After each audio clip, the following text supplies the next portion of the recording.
Bayangkan kamu sedang berada di tengah pegunungan bersalju. Suhu di luar mencapai puluhan derajat di bawah nol.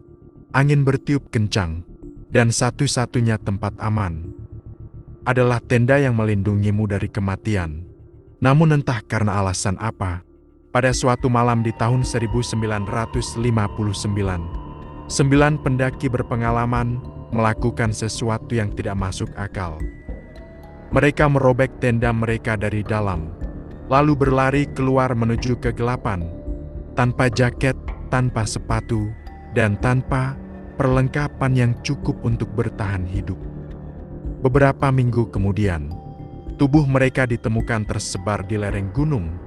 Sebagian membeku, sebagian mengalami cedera mengerikan, dan hingga hari ini, misteri yang dikenal sebagai Dyatlov Pass masih menjadi salah satu kasus paling membingungkan dalam sejarah.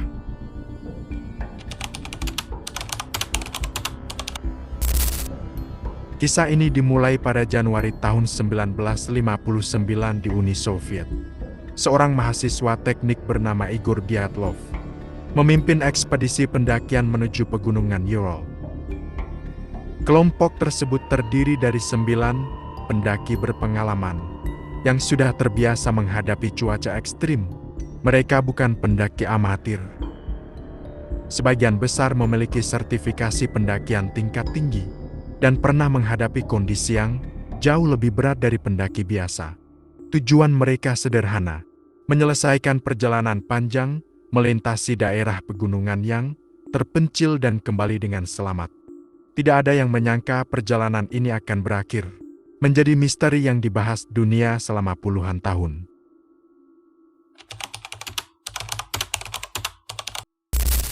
Perjalanan mereka dimulai dengan penuh semangat.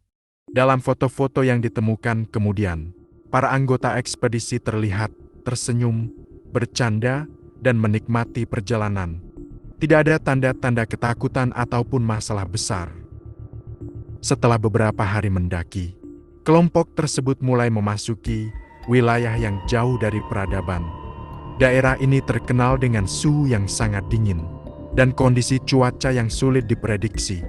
Namun bagi mereka, tantangan seperti itu adalah bagian dari petualangan.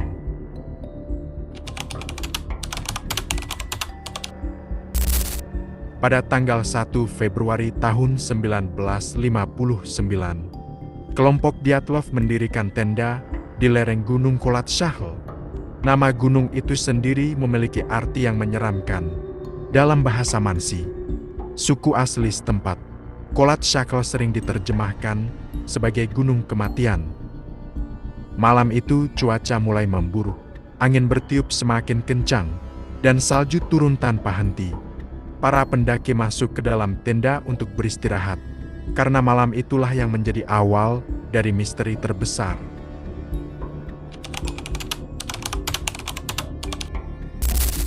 Ketika kelompok tersebut tidak kunjung kembali sesuai jadwal, tim pencarian mulai dibentuk. Hari demi hari berlalu tanpa kabar, hingga akhirnya para penyelamat menemukan sesuatu yang mengerikan. Tenda milik kelompok Dyatlov ditemukan setengah tertutup salju. Namun yang membuat semua orang bingung adalah kondisi tendanya. Kain tenda robek dari dalam, seolah-olah para pendaki berusaha keluar secepat mungkin.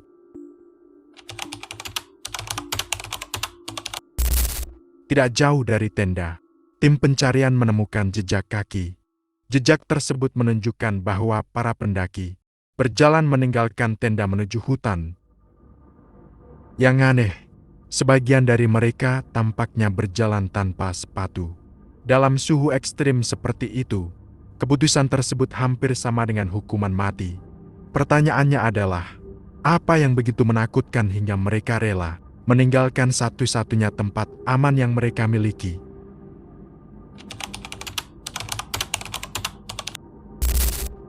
Tidak lama kemudian, tubuh korban mulai ditemukan. 2 orang pertama ditemukan di bawah pohon besar dekat sisa api unggun. Mereka meninggal karena kedinginan.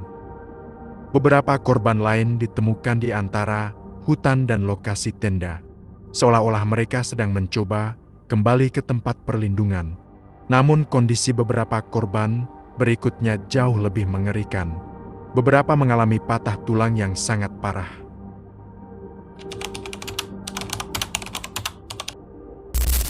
Semakin dalam penyelidikan dilakukan, semakin banyak pertanyaan yang muncul. Salah satu korban ditemukan tanpa lidah. Beberapa pakaian korban menunjukkan jejak radiasi dalam jumlah tertentu. Sementara sejumlah saksi melaporkan melihat cahaya aneh di langit pada periode yang sama.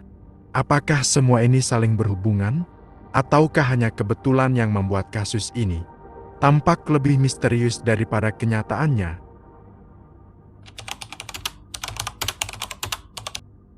Teori yang paling banyak diterima saat ini adalah longsoran salju. Menurut teori ini, para pendaki mendengar atau merasakan ancaman longsoran yang membuat mereka panik. Mereka segera keluar dari tenda untuk menyelamatkan diri. Namun dalam kegelapan dan cuaca ekstrim, mereka kehilangan arah dan akhirnya tidak mampu bertahan hidup.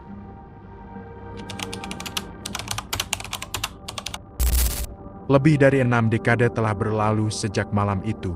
Namun pertanyaan yang sama masih terus muncul. Mengapa 9 pendaki berpengalaman meninggalkan tenda mereka di tengah badai salju? Apa yang sebenarnya mereka lihat atau dengar malam itu? Dan mungkinkah kita tidak akan pernah mengetahui jawabannya? Menurut kamu, teori mana yang paling masuk akal? Terima kasih sudah menonton sampai akhir. Dukung channel ini dengan like dan subscribe.